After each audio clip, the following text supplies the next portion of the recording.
Good morning, everyone. Welcome to First Church of Religious Science in New York City. Welcome to our hybrid group, our studio audience, and all of you who are joining us this morning on Zoom. We want to say thank you for being here. Also, a special shout out to everyone on Facebook and everyone on YouTube. Our classes, our gatherings are being played around the clock now, and we're getting all kinds of messages from everyone, and we're most grateful. So as I step out onto our virtual stage today in our gathering, I'm filled with immense sense of gratitude and joy. It's been quite a year. This is the last day of this beautiful year. We're not gathering just at 204 West 84th Street in New York, but we're tuning in from all over the world right now. We are truly a wonderful global family. So before we get into today's metaphysical lesson from Ernest Holmes, I want to take a moment to reflect on our past journey together. Together, we've navigated the challenges and the triumphs of 2023, growing not just in numbers, but in spirit and strength. We're no longer the small group that used to meet at West 84th Street, New York. Our community has expanded dramatically, touching lives all over the globe on every platform, 24 hours a day. And we have you to thank for that, every one of you. So I'm profoundly grateful to all of you. Your dedication, your love, and willingness to practice what we teach, that's the thing that's really most gratifying. We hear your demonstrations every time we meet. So you're practicing what we teach, and that's enriched your life, and it's helped us to become one of the bigger, I'll say, religious science communities in the country, if not the world. So we're just thrilled, and we're thrilled because it's working for you, and we're growing together. So this shows how powerful our teaching can be when people actually practice it. It's wonderful that we can do this together. It's a miracle of technology that we didn't have a few years ago. It's wonderful that we can support each other along the way we do. We've been reaching out to people from all walks of life, and we've had some great success with our new Wednesday class and our ongoing Louise class, which is mind-boggling, 160, 180 people some weeks. These achievements belong to all of us. That class is magical, and everything is becoming magical. So everything we do here is based upon love, connection, and your support. And, we're just most grateful. Your dedication, love, and willingness to practice what we teach has really helped us. So this achievement, again, belongs to all of us. Everything we do here is free. If you'd like to support the center financially, of course, we welcome your gifts. I've just said the location 3 times already today. We're located at 204 West 84th Street, New York, and that's 10024. So if you'd like to support the center, you can always find options in the chat room for those of you who would like to do that. Our lessons, again, are available 24 hours a day on Facebook and YouTube and other platforms as well. We affirm at the center we are supplied and supported. So as we step into today's lesson, which is inspired by our textbook, the first chapter, in fact, I'm pretty sure you'll like it. It's called The Thing Itself. As we step forward, let's carry a spirit of celebration, because we're entering into a new moment, a new year. It's the beginning almost of a new year. I personally like the idea of new moments, new anything, knowing that the point of power is always in the present moment and never in the past. So we're always encouraging people to let go of the past, because we have a tendency to bring the past into the present a lot. And that, of course, is not good. Raymond Charles Barker would say we are today people, we are a now people. And of course, people have a tendency to just hold on to grievances and grudges and their stories. So let this be a day as we enter into a new year where we have the willingness to let go of all the stuff that where we'll trade in the lesser ideas for the greater. These are phrases you'll hear me use many weeks, every week. So knowing as I choose to be in a new moment, I can always stop whatever I'm thinking. Just stop, and I can consciously decide to be in a new moment.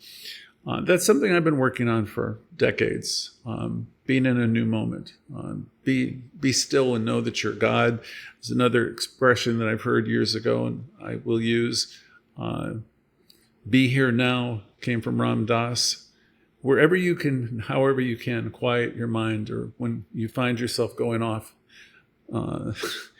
stop yourself and regroup.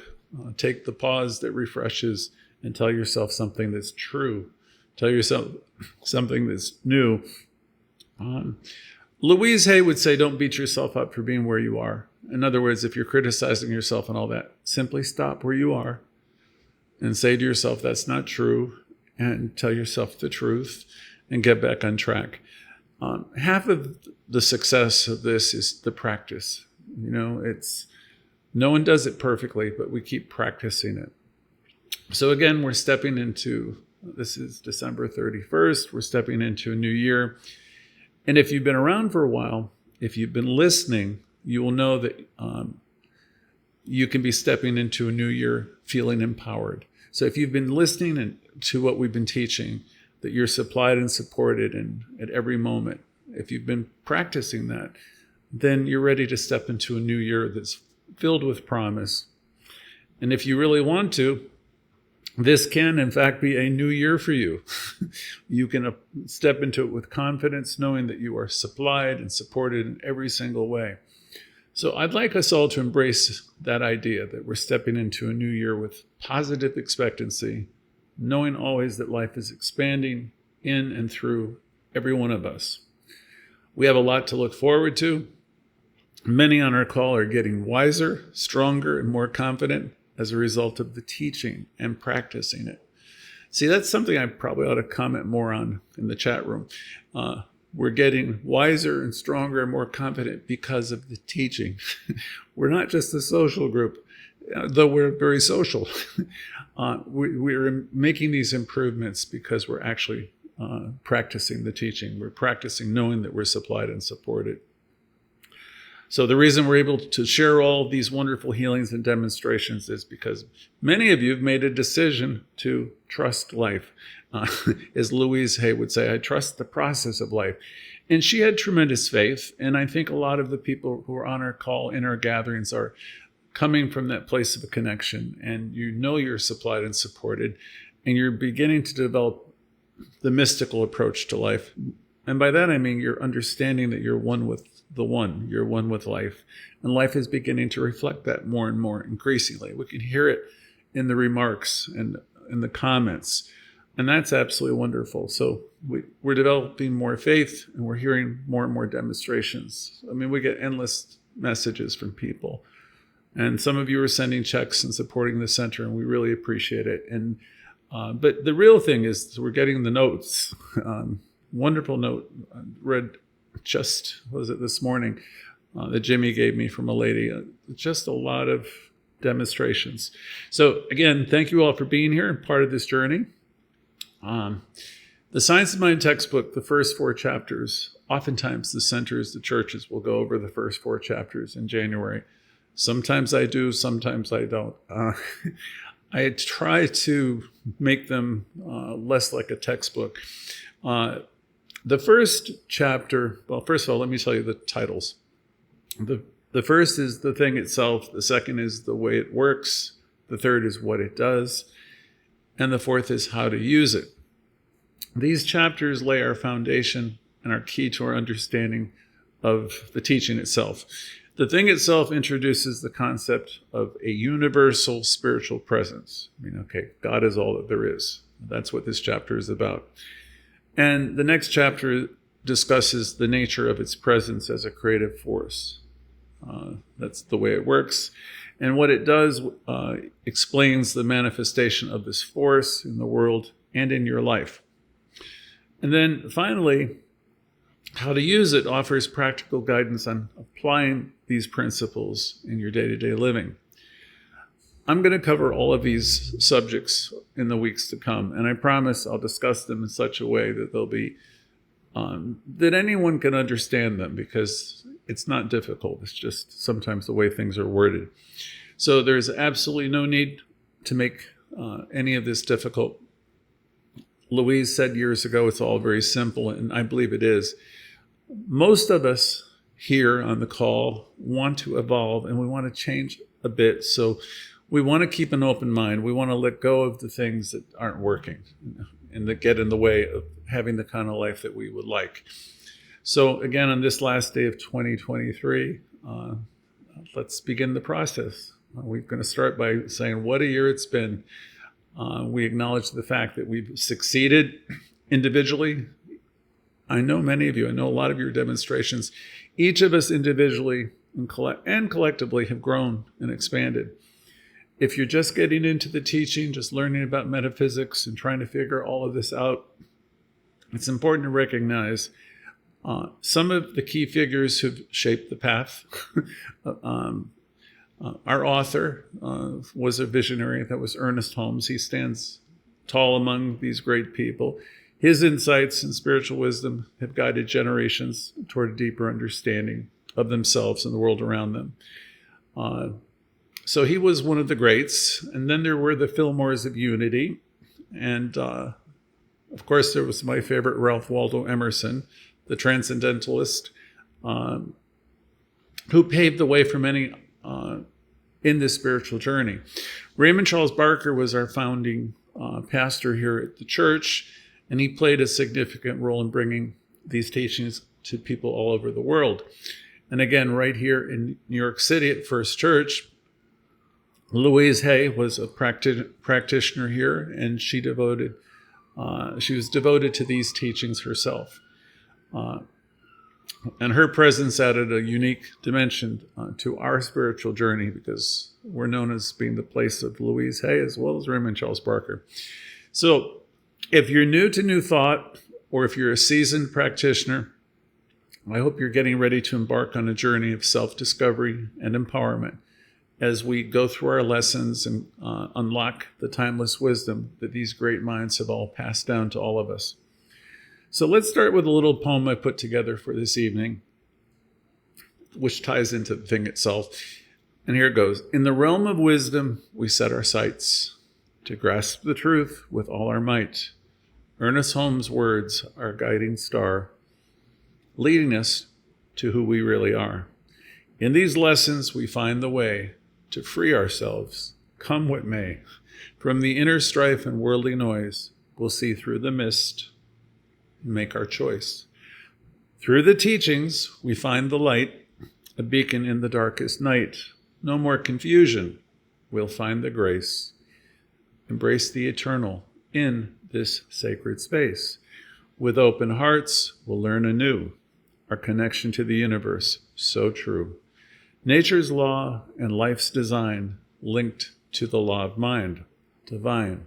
As we gather, we shall explore. To change our consciousness, we implore. To think for ourselves, a noble quest. In the journey of truth, we are truly blessed. So let's begin. Let us begin with open minds and open hearts in the pursuit of wisdom, where each soul imparts. Today's journey starts with the thing itself, Ernest Holmes' wisdom, our spiritual wealth. So, I've been studying Ernest Holmes for many years. As you probably know, it's my pleasure to present this lesson to you today. In the words of Ernest Holmes, in the beginning of our book, our textbook, he says, "These lessons are dedicated to the truth which can set us free from ourselves, and set us on a pathway of new experiences, allowing us to see through the mist, see through the noise. This teaching and these lessons will help us to see through all the confusion and bring us to a place where we can appreciate the eternal and the changeless reality." That's quite a statement. Again, our teaching will help us, free us and set us on a new pathway so we can see through all the stuff, all the noise, the mist, he said, the noise, and see through the confusion so we can bring ourselves to a place where we can appreciate the eternal and the changeless reality. It's a beautiful statement. In our practice, in our study, we will endeavor to do two things. First of all, we're going to enlighten ourselves about spiritual truths, simple ideas, including the understanding of our relationship with the universe. This process of enlightenment involves learning about the laws of nature and their relationship with the law of life. This law of life we refer to as the law of mind, the law of cause and effect. The other thing we do, or an endeavor to do, is to change our consciousness. We talk a lot about that here, change our consciousness. And we are trying to learn how to think for ourselves because we've been heavily programmed all through our lives. So again, keeping it simple. He say in this chapter, we're here to enlighten ourselves about spiritual truths, including our understanding of the relationship that we have with the universe. And in the process, what we're going to be doing is learning about laws of life, the laws of nature, laws of life. This law of life we refer to again as the law of mind. Some of you may know it better as the law of cause and effect. The other thing we do, or we endeavor to do, is to change our consciousness and think for ourselves. I can't say that enough times because we talk about it every week. So yes, to change our consciousness and learn to think for ourselves, because our consciousness, everyone, is always out picturing. Every Thursday you'll hear me ask that question, what has it been like being you? Because I'm wanting people to start to understand that dialogue is so creative. And it is the thing you can turn around if you really want to. So we'll go on with the lesson. Some of you may believe that you're in control of your own thinking, but let's explore that a little bit more. Who really decides what you think? Is the question. Is it you, or has it been influenced by a lot of external factors? In reality, many of our beliefs are inherited from our upbringing. As we grow older, we often realize how deeply our parents' beliefs have shaped our own. Our life experiences and the people we associate with also play a significant role in shaping our opinions. We unknowingly have adopted many viewpoints and made countless decisions based upon other people's ideas of what is right, what is wrong. We've done so without even questioning them. For instance, if you spend most of your time with a small group of like-minded individuals, you may find that you're thinking in a similar way because you haven't been exposed to too many different ideas, diverse views. In today's world, we're bombarded with information. It's like, I could do a whole talk on that, and some of you know that I have and I do.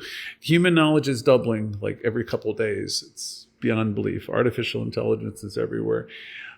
So we're bombarded with information. And then we have social media, and the younger generation lives for hours every day on it.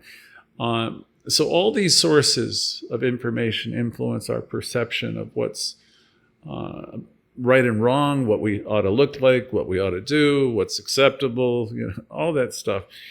But going right back to your childhood, you might remember how your parents or caregivers had their own unique ways of interacting. And we pick up from that. We learn from that. The way they loved one another, the way they expressed love, affection, the way they handled money, the way they handled conflict, all of that, all of this stuff influences us. And unknowingly, we learn a lot of things from that early environment. And we're going to spend half of our adult life re-examining these things, because their ways become our ways, even if we aren't even consciously aware of it. We've formed all kinds of agreements, opinions. So in our exploration of this teaching, we come to realize that life mirrors our consciousness. Again, life mirrors our consciousness. In this teaching, though, we're always going to teach you that you can turn it around. Most people won't, but you can. People who are in this teaching and really work this teaching can and will. Ernest Holmes, in this first chapter, challenges us to break free from these inherited beliefs and to start thinking for ourselves. We can pause and we can reflect on our lives and whether we're content with what we've created at any time. Every Thursday, what's it been like being you? Are you happy with what's going on? You're free to turn it around. Okay, we can free to take that pause and to do it differently. Sadly, for many, the die is cast. That's a phrase originating from ancient dice games, signifying if the die is cast, it's like the dice have been thrown, and whatever the outcome is, the outcome. But we who are in this teaching are much different. The die is not cast. Nothing is written. I have a friend who used to say the final chapter has not been written. Meaning, no matter if you're 28 or you're 88, today can be a new day. And 2024 can and will be a new year. And it can be filled with wonderful things. And it all depends on you and your consciousness. So with that in mind, we're continually examining our thoughts. We're willing to trade in the lesser for the greater. We're practitioners of this amazing teaching, and we know that life responds to us. Spirit itself has no choice but to respond to us, and it's not limited by our past patterns. This realization grants us immense freedom. So if you've been thinking negatively for years, or you've been, going over and over what's wrong and all that type of thinking, you could be in a new moment. You can turn it all around today. Usually the world doesn't turn around in a day, but usually people have to start working on themselves. Louise would suggest doing that house cleaning. Wherever you are, whatever thought you're thinking, you start with that one and you start changing your thinking around thought by thought and start working with affirmations. But the universe will respond to you. As you change your thinking, you will change your life. So in the classes I used to take, they would say principles not bound by precedent. And that's a fancy way of saying, the universe is not limited by the past. You're free to be in a new moment and think a new thought, and as you believe it, and as you have a shift in consciousness, you're going to start seeing demonstrations that will reflect your new understanding. Even if you've held certain thoughts for many years, and life has responded accordingly, when you have the courage to think on a grander scale or more expansive scale, life's going to respond to you with a resounding yes to your new vision. So it's not too late. It's never too late. I'm saying that over and over again. We're always questioning old ideas, and we're discarding assumptions that no longer serve our growth and prosperity. That reminds me of the book, The Four Agreements. He spoke about letting go of these assumptions, discard assumptions, because you're always going to make a mistake when you do that. Take nothing personally was another one. And often, that's what everybody does, is take things personally. What we learn here is that everyone's doing the best that they can, and at any given moment in time. So we want to let go of that, take nothing personally, refuse to be offended if you can be, and just do your best to be impeccable with your word. So as we move forward with this lesson, we're always questioning these ideas that we have, and we're trading in the lesser for the greater. We're discarding the things that don't serve us, our growth or our prosperity. Those of us who are in this teaching, who take it seriously, are practitioners. We practice. We engage in this community itself is something beautiful and profound, because we have a lot of people who are practicing. A practitioner practices seeing the good, seeing the spirit in all things and everyone. Let me explain it another way. It's like this. We're learning to see that everything around us, every moment of our lives, is filled with a divine presence. You can call it spirit, you can call it God, you can call it the energy of love. And the thing to understand is we are one with this energy. This energy is omnipresent. I'll simplify it even more if I can for anybody who might be very new. You might imagine it as a warm, all-encompassing presence that's always with you. Everywhere you go, it's like the sun always shining, even on cloudy days. It's always there. Now, what we're doing here is learning how to tune in, to appreciate, and to know that this loving presence, to know it, to know it's here within us, and responding to us, so we can learn to let it guide us in our daily living. Again, we call ourselves practitioners because we're learning and practicing how to bring more of that divine wisdom and love into our awareness. We're connected to it. You have no choice. You are one with life. But our awareness of that kind of like goes in and out. We forget. Thus the song sequence from one of the Louise cassettes, Remembering and Forgetting, is the game that we play. So as we tune in more often, we remember more. That's one of the best arguments for tuning into our lessons, is we will keep reminding you of how wonderful you are, the power that you possess. And then as we become aware of it and we start to live it more, we can share it with the world around us. What we're doing here is we're on a journey of discovering the infinite possibilities that are available to us all the time. We're practicing the good and the God here. We come to know that we're supplied and supported. And then when we're awake, finally, when we awaken to that, oh my God, I'm one with this power. It's in me, operating through me.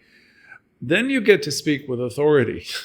Because when you're awake in spirit and you know that you're part of this and that it is the animating thing within you, you will speak with authority. You won't act like a second-class citizen, or you won't act with fear and trembling, as they used to say as you approach in the old scriptures. But you'll start to act as an empowered individual, knowing that you are connected with infinite power. We have, as our founder Raymond Charles Barker used to say, a rich father. Perhaps all these years later he would say we have a rich parent today. But he used to say this many years ago, we have a rich father. And what he was talking about is he knew that he was connected with Source. And that's the message I'd like everybody to walk away with today, knowing that you are infinitely connected with everything that's good, wonderful, prosperous, abundant. So say whatever term works for you. We have a rich, loving parent. I'm sure, having read and listened to most everything that he has written or spoke of, he would say we are one with it. We're always connected with it. Again, one. However, he might express it. You can bet he would say it with authority, knowing with certain authority. He would say there is a power, and he and Holmes could get dramatic with all the way they said it. He would say there is one power in operation, and you are an individualization of this power. They were dramatic, but they were speaking the truth. Again, there is one power in operation, and you are an individualization of that power. If you want to grow, you will need the willingness to stretch a little. I'll throw that out there today. Nothing happens accidentally. There's power that will respond to you, but if you want to grow, you will need to stretch a little. You need to have the willingness. I remember from a 12-step program over 40 years ago, there was a phrase, willingness is the key that opens the door. So when you want to change life, you want to grow, and you want to envision your life in a bigger way and step into a bigger world, life is going to respond to you. The only thing that is needed is the willingness to take that step and start practicing seeing the good in your life. Even when things don't seem so wonderful, we look to see the good. We know the good. We look to see that and when things aren't working out, we understand that there's a lesson, or there is good in operation all the time. We come to the place where we understand that we live, move, and we have our being in this perfect life, where we wake up to the realization that it's all about spiritual energy. Everything is made up of this giving, creative intelligence in action. Or said another way, everything is divine energy. And when you come into this teaching, we really have to have the willingness to look at life in a new way. And if you do, if you stay the course, if you keep on looking at life this way, if you keep on working on your thoughts and your inner dialogue that we talk about every Thursday, you're going to understand that life is responding to you. You're going to see it for yourself. And as you do this, you'll start releasing blame, and you'll start releasing resentments. And you begin taking responsibility for what's going on in your own thoughts. the way you see things and what you allow into your life. You start to take responsibility for all of it. And when you do that, things start to get better rather quickly. There will be a quickening. And that's if you stay the course, if you're resolute. Sure, it's simple, as Louise told us. It's all very simple. Life responds to us endlessly. That's what it does. So you can remember that life is always responding to us. It outpictures our consciousness. The universe so completely loves you that it responds to your every thought. So this teaching is a profound gift. If you really start to understand, how it works. As Ernest Holmes noted, there's power for good in the universe, and we can harness it. Every time we gather, every single time, we're reminding ourselves of who we are. We're much like the prodigal child in the old story in Scripture.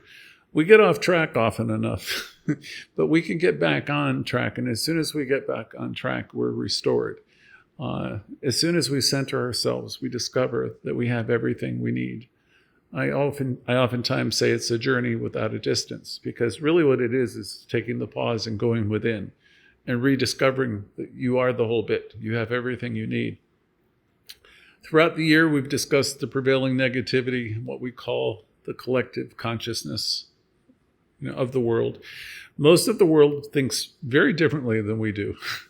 We've also delved into the negativity that's within us, sometimes unaware of our negative critical tendencies and repetitive thought patterns, old tapes. We all have it in us, and we're all works in progress. Now, if we have the dedication, the patience to keep working on ourselves and shifting these patterns and lovingly get ourselves back on track, great things are going to happen for us. This divine principle we discuss in religious science will never let you down. It can't, because it has to respond to you according to your beliefs. It consistently responds to what we put into it, akin to the law of cause and effect. I know I'm asking a lot, and I'm asking the same of myself. Instead of fixating on what's wrong or feeling inadequate in any way, instead of being critics and fault finders, as New Thought students or practitioners of the law of attraction, we strive to repeatedly reorient our thinking. Bill Tolliver used to say, Dr. Bill, we're here to be lifters. So we want to lift our own thoughts up, and we keep working at it. We aim to have greater faith in the process of life. Remember, your entire life has been a blessing. It's been a miracle, and it continues to be. This teaching is so absolutely profound. It's such a gift. Just remember always, it's the teaching. I don't think we talk about the gift of the teaching enough. Ernest Holmes, of course, said there is power for good in the universe, and we can use it. Every time we gather, it's a reminder that, like the prodigal child, when you turn home and you get yourself centered and you go within, you'll understand that you have everything that you need. We've talked a lot about this year about what the world, the collective again, and we spent a lot of time, talking about changing our beliefs. We aren't even aware of it sometimes when we're being negative. So our gatherings just remind us. I remember being startled years ago when I read Louise Hay's book where she said, just notice how often you use the word should. And she mentioned it's an indication of rigidity and being critical. And I thought, my goodness, I use that word much more than I would like to. So we want to release the need to be right. And we want to release the need to be as critical. And we really want to work on loving ourselves more and understanding that everyone's doing the best that they can. And the places you will go if you have that willingness to keep turning that conversation around, that dialogue that we have. All of us have our own internal dialogue. It does require a certain dedication, a certain patience, because we get off track and we can't criticize ourselves for being human. So we just lovingly put ourselves back on track. The divine principle that we talk about in religious science never fails you. It always responds to you. What we put in, we get back, simply stated. Some of you might think of it in terms of the law of cause and effect or the law of attraction. So instead of being as we go forward into the new year, instead of being preoccupied with what's wrong or what's missing, instead of being critics and fault finders, we want to turn that around. Our students, or students of this teaching, are practitioners. So we're always reorienting ourselves over and over again towards greater faith in the process of life. All of our lives, every one of you, your life has been a blessing and a miracle, as I've said before. All of you this year have overcome quite a bit, I'm sure. Some of you are more aware than others that you are a success story. Some of you think of yourselves as a success story because you know you've been through a lot and you've grown and you've learned. You have been a success since the very beginning. The universe has worked its magic to just bring you into being, to bring us into being. We became a unique and wondrous part of this vast life the day we were born. Always remember that you are extraordinary, an individualization of spirit itself, a living testament, furthermore, to the incredible essence of life itself. You might consider yourself on a journey towards mystical thinking as you get in this teaching, because we're always talking about knowing we're supplied and supported, that we're one with the one. And we're gradually acquiring knowledge and faith and a knowing of that. So we're beginning to see ourselves as spiritual beings, spiritual explorers, seeking to discover goodness and the divine in everything.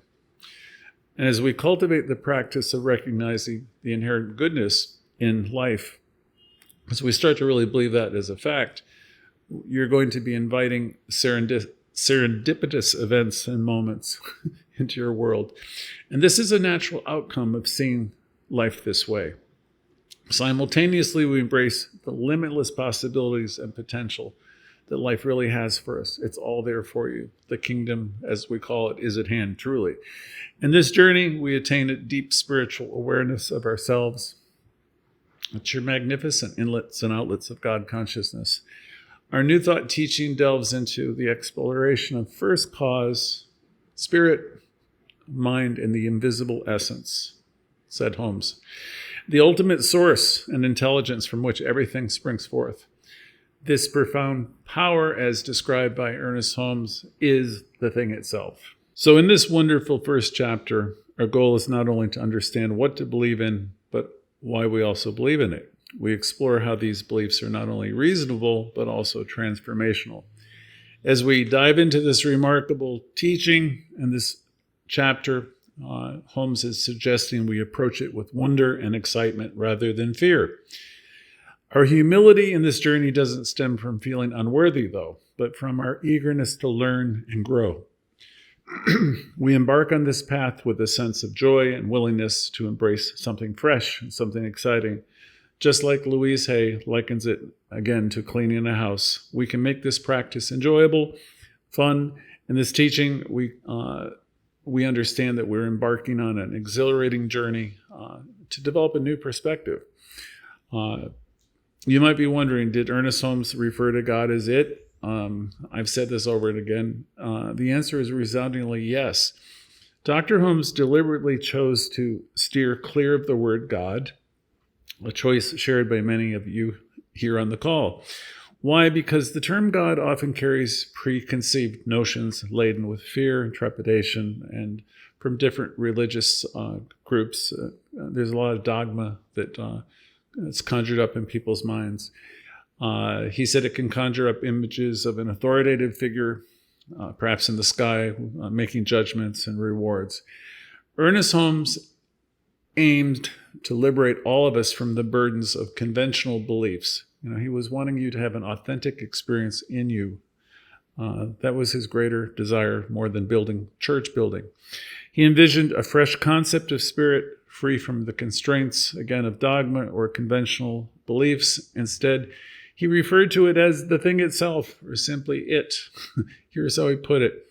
The study of the science mind is an exploration of first cause, spirit, mind, invisible essence. So that's what he was wanting us to do. And let's define it more concisely. Think of it as a deity, the supreme being, the divine presence, the thing that permeates everything. It's the animating principle represented by love, the ultimate source of inspiration, boundless power, and divine guidance. You have it within you. This omnipresent holding power, it's the power that's everywhere. It's omnipresent, it's omnipotent. It exists everywhere, omniscient, possessing all knowledge. This is what we're talking about. So let's brace ourselves for the revelation. This thing itself is unchanging, it's unwavering reality in which we all reside. It's the life within each and every one of us. And it is, in fact, God. Everything true of God is equally true of our lives, for we are one, we are unified with the divine. As we get deeper into this teaching and hold this extraordinary idea into our heart, you're connected with the infinite, and within you, the divine, the very thing itself, powering the cosmos. Our journey begins here in this first chapter, an exploration of boundless potential that you have within you. Many describe the life of spirit within us as both personal and impersonal. It's personal as it operates within us as an intimate creative force, yet it's impersonal as it is the universal spirit creating everywhere. This divine presence inside of us is eternal. It neither began nor will it end. Throughout history, humankind has shared a unique partnership with the divine. We're not separate, but rather an expression and individualization of this divine spirit. There is but one life, one spirit animating the entire universe, expressing itself through us. Again, this divine mind is the great creative mind of God residing within us all. In this teaching, we believe in a source of pure love, an endless wellspring of generosity. Love is interwoven into the very fabric of the universe's laws. We work with two guiding principles always. Love, meaning there is this eternal energy, what we call love, and law. Love, like the laws of the universe, is perfect. The law of cause and effect is always at play in our lives. It's beyond our control, but aligned through our thoughts and actions, leading to remarkable outcomes. We have an interconnection with the universal presence, a power responding to us completely and always. We're no longer considered children of lesser gods or sinners. We are loved and cherished by the universe itself. In closing, the thing itself, this divine presence, operates through the law of mind, shaping our lives through our consciousness. So we're always working on our consciousness. We're always working on changing our thoughts. It's all very simple. I know these chapters are a little bit, they sound complicated, but they're not really. So we just keep on working with it. We are loved and cherished by the universe. We're one with the universe. We're inlets and outlets of God activity. We're points of awareness within the mind of God. And you are the whole bit. So we want to double down on practicing the teaching, working with our affirmations and affirmative prayers, and knowing all is well as we close out this year. And we look forward to the coming year with great enthusiasm, knowing that we're more equipped, we have greater knowledge, and we're going to have greater demonstrations because of that. I have a treatment. We're going to do our personal sharing in just a minute, but I would like to close out this segment with the treatment, considering it's December 31st. So let's center ourselves, and I'll do it in the first person. I acknowledge the divine presence within us all, the boundless source of love and power, known as the thing itself. With deep gratitude, I appreciate the wisdom and unity we've shared this past year. I affirm our unwavering belief in our potential, clarity of purpose, and connection with the infinite. I know the coming year will be one of transformation, growth, and manifestation of our deepest desires. I release this treatment into the law, trusting it to align circumstances, opportunities, and experiences to fulfill our intentions. And so it is. So now let's welcome the new year with open hearts and share our aspirations for the possibilities it holds. So I'm going to turn the call over to you now. Thank you.